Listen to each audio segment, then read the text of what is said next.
everyone, welcome back to Measuremix. Thanks so much for stopping by today. If you're new here, welcome to my channel. If you like DIYs and more, hit that subscribe button and don't forget the notification bell so you don't miss out on any new videos. Today I'm going to be doing some more Dollar Tree Farmhouse fall decor for you guys, so I hope you enjoy it. Let's get started. Alright, for the first DIY, I'm going to be using 2 of these wooden rolling pins from Dollar Tree, and I'm going to cut each one of them in half so I have 4 6-inch pieces. Then I'm going to take those 4 pieces and I'm just going to give them 2 coats of white paint. I'm going to use these as legs for my project, so you could stain them or paint them, whatever you would like to do. Now I'm going to take one of these round pizza pans from Dollar Tree and then one of the gray and white buffalo checked blankets that you can find in the baby section of Dollar Tree. And I'm just going to lay that blanket out flat, and it doesn't matter what side it's on because both sides look the same. And then I am just taking the pizza pan and laying it on top of the fabric right side up.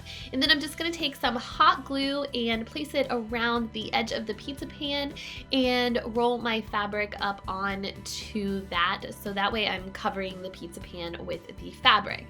I realized I did waste some fabric doing it this way by placing the pizza pan right in the middle of the fabric, but I just wanted to make sure I had enough fabric to cover the whole pizza pan.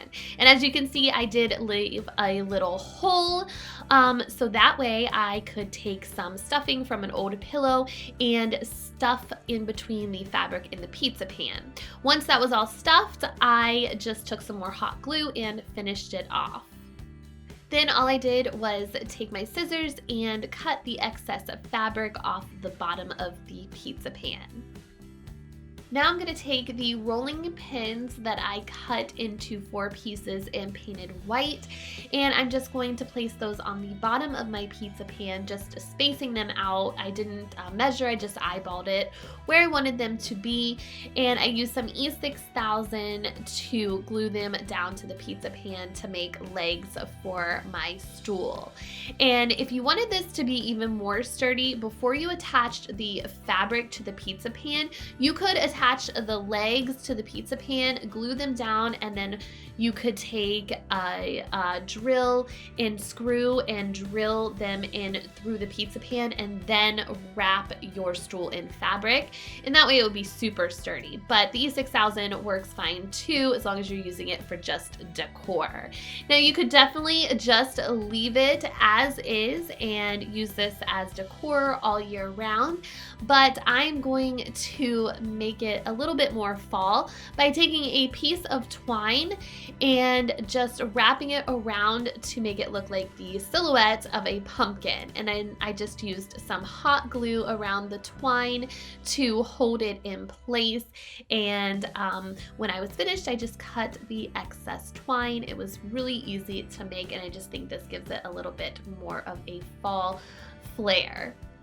Next, to tie in the twine pumpkin on the top of the stool, I decided to wrap the bottom of each of the legs with a little bit of twine. I just hot glued it at the bottom of the leg and then wrapped it about 10 or 11 times up the leg and then hot glued it to secure it and cut off the excess twine. And that was it for this stool. I think it turned out so cute, and I love the little pumpkin on it for fall.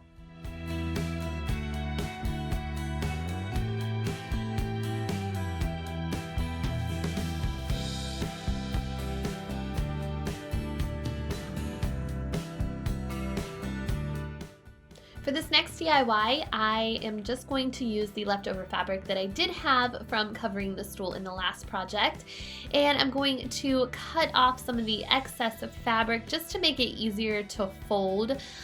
So I just took a piece of that fabric and folded it in half, and now I am taking this pumpkin silhouette that I just printed off. I just googled pumpkin silhouettes and this came up, so I just printed that off, and now I'm just going to trace that outline on to my fabric, and then I'm just going to cut these pumpkins out. And I actually ended up getting 4 pumpkins of this size with the leftover fabric that I had, but you could probably get more if you pre-planned the last project out a little bit better than I did. Now I have all 4 of my pumpkins cut out, so I have 4 sets of pumpkins with 2 pieces of fabric for each. And I'm just going to take my hot glue gun and I'm going to hot glue the seams around the edges of the pumpkins. And I'm going to leave a little opening at the top where the stem is, and I'm just going to turn that fabric inside out so that way you can't see the seams for that where I hot glued it. Then all I'm gonna do is take some of that pillow stuffing and stuff it inside each one of the pumpkins, and then hot glue the stems together and the seam where it's open at. And then I just trimmed up the stems a little bit if they weren't even. And then I decided to take some twine and tie little bows and hot glue those at the tops of each of the stems of the pumpkins. And once that was all done, I just took a long piece of twine and I spaced the pumpkins out the way I wanted them to be spaced. And then I just put a little line of hot glue on the twine and hot glued the back of the pumpkin to the twine to make this a cute little fall garland.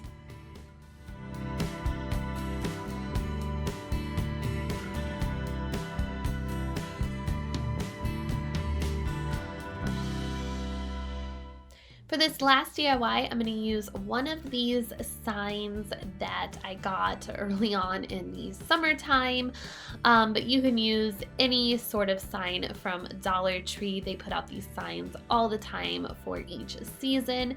So I just am going to go ahead and use this one up, and I painted about 3 coats of white paint onto the back of it.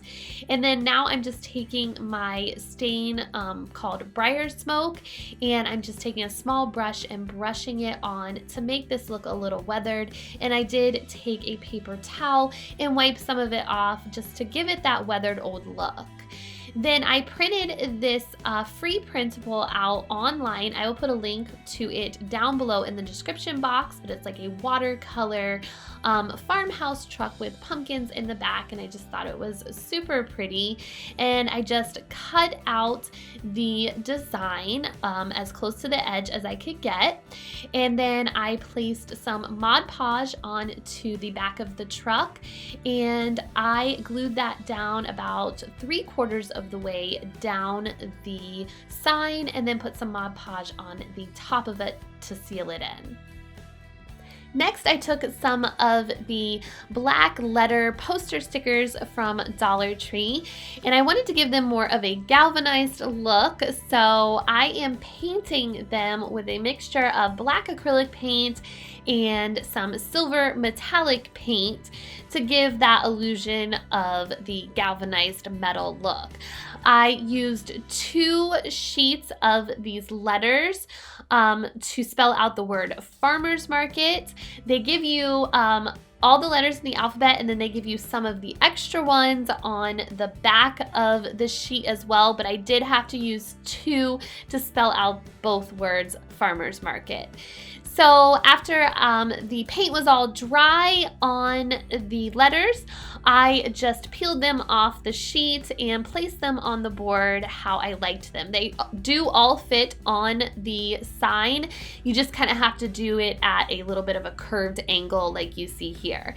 And then the letters also lose a little bit of their stickiness for some reason after you paint them. So I stuck them as best as I could to the board, and then I went over them with some Mod Podge so that way I would make sure that they stayed on the board well.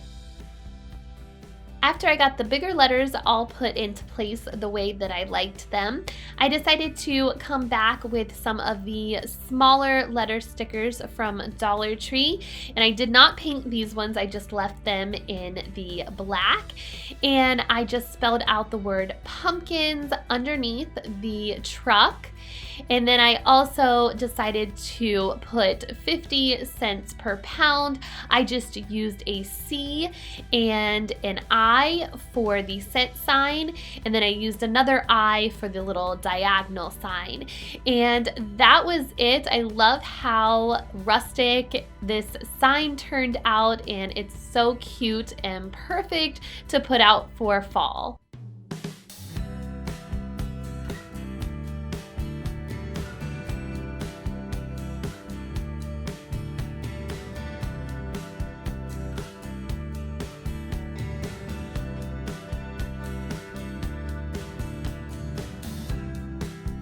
Alright guys, I hope you enjoyed this video. Thank you so much for watching. Make sure to give it a thumbs up, and I will see you guys in the next one. Take care. Bye-bye.